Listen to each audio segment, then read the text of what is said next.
அகிலமெங்கும் உள்ள தமிழ் நேயர்கள் அனைவருக்கும் பரம்பரை ஜோதிடர் உங்கள் மனோ பாலாஜியின் அன்பான வணக்கம். ரிஷபராசி அன்பர்களுக்கு குரு அதிசார பெயர்ச்சி. இந்த பெயர்ச்சி உங்களுடைய ராசிக்கு, அதாவது ரிஷபராசியில் பிறந்த உங்களுக்கு எப்பேற்பட்ட ஒரு பலன்களை உங்களுக்கு இந்த குரு பகவான் ஏற்படுத்தி கொடுக்க போகிறார் அப்படிங்கிறத பற்றி தாங்க இந்த பதிவில் இப்போ நம்ம பார்க்க போகிறோம். ஃபஸ்ட் டைம் பார்க்குறவங்களா இருந்தீங்கன்னா சப்ஸ்கிரைப் பண்ணி பெல் பட்டன் அழுத்தி ஆல் ஆப்ஷன் கொடுங்க. ரிஷபராசி அன்பர்களுக்கு இந்த குரு பெயர்ச்சி ஒரு முக்கியத்துவம் வாய்ந்ததாக நம்ம எடுத்துக்கக்கூடிய ஒரு யோகமான ஒரு அமைப்பாக இருக்க போகுதுங்க. காரணம், குரு உங்களுடைய ராசிக்கு லாபாதிபதி. இன்னொன்று பார்த்தோம்னா உங்களுடைய ராசிக்கு அட்டமாதிபதியும் இந்த குரு தான். அப்போது இந்த லாபாதிபதி அப்படின்னா லாபம், ஒருத்தர் என்னதான் ஒரு வேலை செஞ்சாலும், இல்லை சொந்த பிஸ்னஸே செஞ்சாலும், இல்லை நம்மக்கிட்ட ஒரு பணமே இருந்தாலும், அந்த பணத்தை வச்சு நம்மளுடைய வருமானத்தை வச்சு ஒரு லாபகரமான சில செயல்பாடுகளை செய்தால் மட்டும்தான் நம்மளுடைய பொருளாதாரங்கிறது வளர்ச்சி அடையும். அப்போது உங்களுக்கு இந்த லாபாதிபதி 2ஆம் இடத்திலிருந்து 3ஆம் இடத்திற்கு இந்த அக்டோபர் மாதம் 18ஆம் தேதி உச்ச பலம் அடைய போகிறாருங்க குரு. அப்போது 3ஆம் இடம்ங்கிறதுங்க, அதாவது நம்மளுடைய உபஜயஸ்தானமானியா, அதாவது முயற்சி ஸ்தானம். இந்த முயற்சி ஸ்தானங்கிறது நம்மளுடைய எண்ணங்கள், நம்மளுடைய சிந்தனைகள், அது மட்டும் கிடையாது, ஒரு விளையாட்டுத்துறை, அதே நேரத்தில் எந்த ஒரு பயணத்தை குறிக்கக்கூடிய நம்ம ஒரு இடம் விட்டு ஒரு இடம் போய் ஒரு வேலை செய்கிறது, ஒரு உத்தியோகம் சார்ந்த விஷயங்களை நம்ம ஏற்படுத்திக்கிறது, இதெல்லாமே இந்த 3ஆம் இடத்துக்கு சார்ந்ததாங்க. அப்போது அந்த இடத்துல உச்சபலம் அடைகிறார் லாபாதிபதி. அப்போது லாபம் அடையணும்னா நம்ம முயற்சி எடுப்போம். அப்போ அந்த முயற்சி ஸ்தானத்தில் லாபாதிபதி 3ஆம் இடத்துல வரும்போது கண்டிப்பாக இது ஒரு அற்புதமான உங்களுக்கு ஒரு உயர்வை கொடுக்கக்கூடிய ஒரு காலகட்டமாக தான் இருக்க போகுதுங்க. எது வரைக்குங்க அப்படின்னு பார்த்துட்டோம்னா, அதாவது டிசம்பர் மாதம் 5ஆம் தேதி வரைக்கும், அப்போது ஒரு 47 நாட்கள் இந்த குரு பகவான் அதாவது 3ஆம் இடத்துல தான் பயணிக்க போகிறார். இந்த காலகட்டத்தில் பார்த்தோம்னா இந்த குரு உங்களுடைய ராசிக்கு 5ஆம் பார்வையாக 7ஆம் இடத்தை பார்வை, அப்படின்னா 7ஆம் பார்வையாக 5ஆம் பார்வையாக 7ஆம் இடத்தை பார்க்குறாருங்க. அப்போ 7ஆம் இடங்கிறது ஒருத்தருடைய வாழ்க்கையில் கலஸ்திரஸ்தானம்னு சொல்லுவோம். கலஸ்திரஸ்தானம் மட்டும் கிடையாதுங்க, அதாவது ஒரு நண்பர்களை இணைக்கிறது, அது மட்டும் இல்லாமல் ஒரு கல்வி சார்ந்த விஷயங்களை நம்ம படிக்கிறது. அதே சமயத்தில் இந்த 7ஆம் இடங்கிறதாங்க ஒருத்தருடைய வாழ்க்கையை, அதாவது ஒரு பார்ட்னர்ஷிப்பை, கூட்டாளிகளை தீர்மானிக்கக்கூடிய ஒரு இடம்.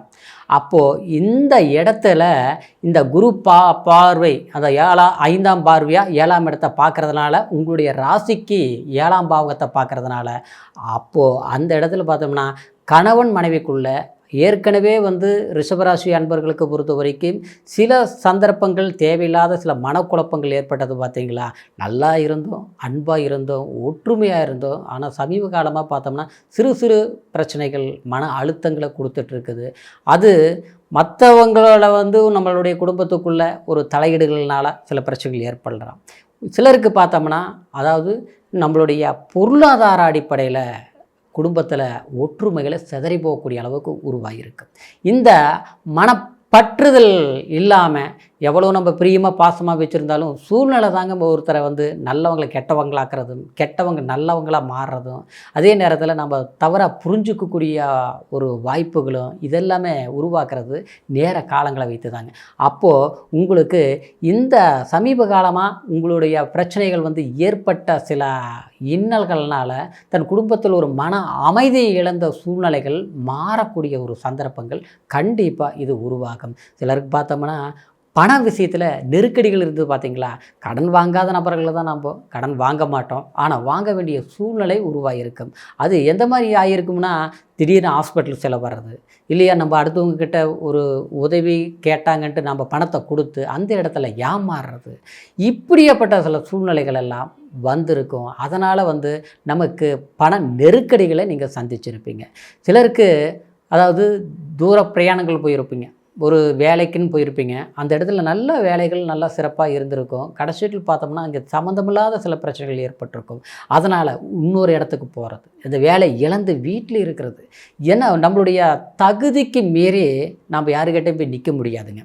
ஏன்னா ரிஷபராசி பொறுத்த வரைக்கும், அதாவது தனராசின்னு சொல்லுவோம், ஆனால் காலபுருஷ தத்துவத்தில் 2ஆவது வரக்கூடிய ராசி உங்களுடைய ராசி தாங்க.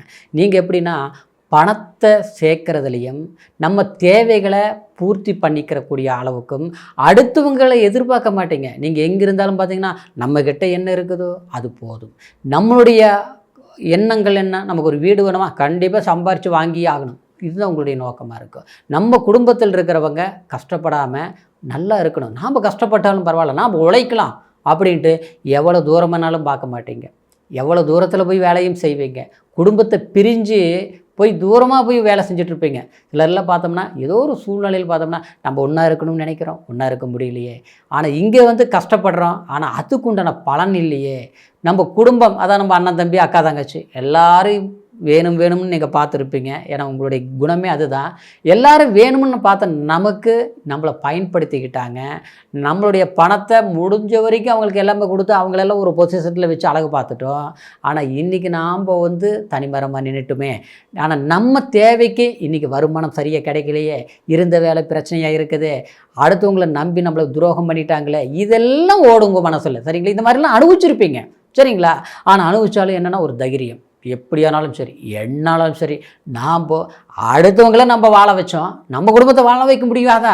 எப்படியாவது நம்ம சாதிக்க முடியாதா? கடவுள் இருக்கிறார், கண்டிப்பாக நம்மளுடைய உழைப்பு இருக்குது, தன்னம்பிக்கை இருக்குது.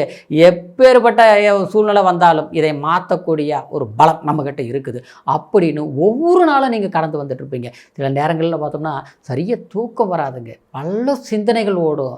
அதை செய்யலாமா, அப்படி செய்யலாமா, இப்படி செய்யலாமா அப்படின்னு எண்ணங்கள் வரும். ஆனால் அது காலையில் எந்திரிச்சு செய்யலாம்னு நினைப்பீங்க. ஆனால் அடுத்த நாள் பார்த்தோம்னா அந்த வேலையை முழுசாக செஞ்சு முடிக்க முடியாது, இல்லையா அந்த வேலைக்கு போக முடியாது.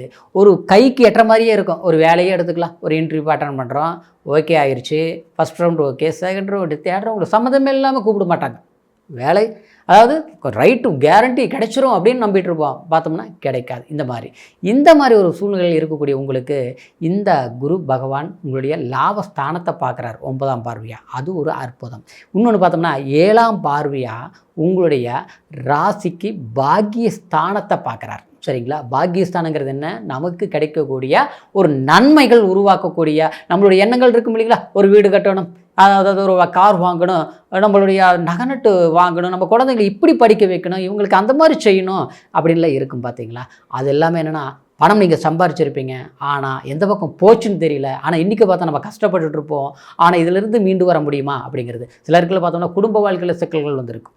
எப்படின்னா, அதாவது டைவர்ஸுங்கிற அளவுக்கு போயிடுச்சு, பிரச்சனையில்தான் ஓடிட்டு இருக்குது, சரியே வரமாட்டேங்குது, அதாவது இப்படி சட்ட சிக்கல்கள் அனுபவிச்சுட்ருப்பீங்க. ஆனால் இது வந்து பார்க்குறவங்களுக்கு வேடிக்கையாக இருக்கும். ஆனால் நம்மளுடைய மனசில் எல்லாமே தொலைச்ச மாதிரி, தனிமரம் மாதிரி, என்ன நல்லவங்களுக்கு இப்படி ஒரு சிக்கலா, இப்படி ஒரு வேதனையா அப்படிங்கிற மாதிரி ரொம்ப வருத்தப்பட்டுட்டு இருப்பீங்க. ஆனால் ரிஷபராசி பொறுத்த வரைக்கும் யாருக்கிட்ட வெளிப்படையாக நீங்கள் பேச மாட்டீங்க. நம்மளுடைய கவலைகள் இருந்தாலும் அதையும் கடந்து இந்த கஷ்டத்தை போக்கி நல்ல பொசிஷனுக்கு வருவணும்னுட்டு பாடுபடக்கூடிய ராசி. ஆனால் அப்பேற்பட்டவங்களுக்கு நம்ம இத்தனை சோதனைகளாக நினச்சி வேதனைப்படுறீங்க பார்த்தீங்களா? அந்த வேதனைகளை போக்கக்கூடிய ஒரு காலகட்டம் தான் இந்த குரு அதிசார பயிற்சி. சரிங்களா? இந்த காலம் அற்புதமாக இருக்கும். கடினமான முயற்சிகள் எடுங்க, கண்டிப்பாக வளமான வாய்ப்புகள் உங்களுக்கு ஏற்படுத்தி கொடுக்கக்கூடிய பயிற்சி தான் இந்த குரு பயிற்சியாக இருக்கும். இப்போ சொன்னது வந்து கோச்சார பலன். இந்த கோச்சாரங்கிறது ராசியை வச்சு நம்ம சொல்கிறோம். இருப்பினும் நம்ம லக்னத்தை நம்ம பார்த்துக்கணும். ஏன்னா ராசிங்கிறது அதாவது உடல் மாதிரி, அதாவது லக்னங்கிறது உயிர் மாதிரி. அப்போது உயிர் மாதிரி இல்லை, உயிர் தாங்க. அப்போது அந்த லக்னம் என்ன, அதில் நம்ம குரு பகவான் எந்த மாதிரி பலம் பெற்றிருக்கிறாரு, என்ன திசா புத்தி நடக்குது, திசா புத்தியில் எந்த சாரம், எந்த பலாபலம் நடந்துட்டு இருக்குதுங்கிறது நம்ம ஒரு முறை உங்களுடைய ஜாதகத்தை பார்த்துக்கணும். சரிங்களா? நம்மக்கிட்ட பார்க்கணும்னு நீங்கள் விரும்புனீங்கன்னா கீழே இருக்கிற நம்பருக்கு ஃபோன் பண்ணி உங்களோட date of birth, time, place மூணையும் தெரியப்படுத்தி உங்களுடைய வாழ்க்கையில் அடுத்த கட்ட முயற்சிகளுக்கு எந்த மாதிரி ஒரு சாதகமான அமைப்புகள் இருக்குதுங்கிறது தெரிஞ்சுக்கிட்டு புதிய விதமான முயற்சிகள் எடுங்க. இந்த குரு அதிசார பயிற்சி உங்களுடைய அற்புதமான வளர்ச்சியை கொடுக்கும் அப்படிங்கிற ஒரு வாழ்த்துக்களோட அடுத்த பதிவில் சந்திக்கிற வரைக்கும் நன்றி, வணக்கம்.